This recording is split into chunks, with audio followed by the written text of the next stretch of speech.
ये WhatsApp guys, तो कैसे हैं आप सब। तो गाइस आज मैं सभी से बात करने जा रहा हूँ मोटो G6 प्लस के प्राइस को लेके, जिसके ऊपर काफ़ी सारे लोग का ये कहना है कि ये फ़ोन जो है वो काफ़ी ओवर प्राइस और हम इस फ़ोन को अफोर्ड नहीं कर सकते हैं, क्योंकि जो इसकी प्राइस रखी गई है गाइस इन ब्राज़ील, वो है आपको तकरीबन, अगर मैं उसे इंडियन करेंसी में अगर कन्वर्ट करके कहूँ तो वो है आपको तकरीबन 24,000 रुपीज़, जो कि मेरे ख्याल से वहाँ बहुत ही ज़्यादा एक्सपेंसिव है। क्योंकि अगर मैं 24,000 रुपीज़ अगर मैं पे करूँगा, मुझे जिस फ़ोन में 630 प्रोसेसर मिल रहा है, तो ये मेरे लिए एक अच्छी डील नहीं हो सकती है।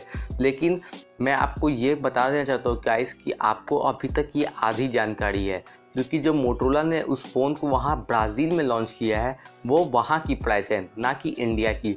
अभी उस फ़ोन को एशिया में रिलीज़ करना बाकी है, क्योंकि आप सभी जानते हैं कि मोटोरोला के जितने भी जी सीरीज़ लाइनअप हैं वो आपको एक मिड रेंज सेगमेंट के स्मार्टफोन है, ना कि मिड रेंज से ऊपर के। क्योंकि मोटोरोला गाइस जानता है कि जो उसकी प्राइस रखी जाएगी इंडिया में, वो ऐसी रखना है उसको कि ताकि वो फ़ोन अपने यहाँ पे बेच सके और उस फ़ोन को सक्सेस कर सके। क्योंकि वो जानता है कि यहाँ पे Xiaomi Redmi Note 5 Pro भी यहाँ पे हमें 636 मिल रहा है। अगर उस फ़ोन को वो 24,000 रुपीज़ में इंडिया में लॉन्च करेगा तो मोटोरोला से बेवकूफ़ और कोई है नहीं, और वो करेगा भी नहीं गाइज।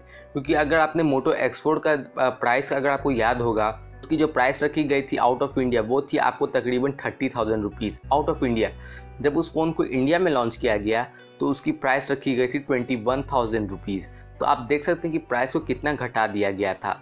क्योंकि मोटोरोला गाइस जानता है कि इंडिया में जो स्मार्टफोन है वो मिड रेंज में काफ़ी ज़्यादा बिकते हैं, और अगर उसे अपने G6 लाइनअप को अगर यहाँ पे सक्सेस करवाना है तो उसकी प्राइस को उसको ध्यान में रख के उसे रिलीज़ करना होगा। और मोटोरोला गाइस मैं आपको लिख के दे देता हूँ कि वो 18 to 19,000 रुपीज़ से ऊपर नहीं बढ़ने वाला, क्योंकि मोटोरोला के जी सीरीज़ लाइनअप इंडिया में सबसे ज़्यादा बिकते हैं, मोटोरोला के Z सीरीज़ लाइनअप से भी ज़्यादा। क्योंकि मोटो के जी सीरीज़ लाइनअप जो है वो एक मिड रेंज सेगमेंट का स्मार्टफोन है और इंडिया में उनकी खूब बिक्री होती है, और मोटोरोला का यही मेन सोर्स है उसके इनकम का फ्रॉम इंडिया।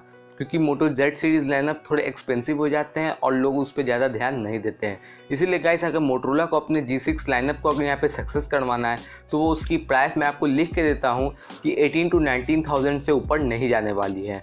तो गाइस मैं होप करता हूँ आपको ये वीडियो पसंद आया होगा। अगर आपकी क्या राय है इस प्राइस सेगमेंट के ऊपर तो मुझे कमेंट सेक्शन में बताना मत भूलना। तो गाइस मेरा नाम है दिहाल, ऐसे ही मिलता हूँ आपको एक और इंटरेस्टिंग वीडियो में। Thanks for watching.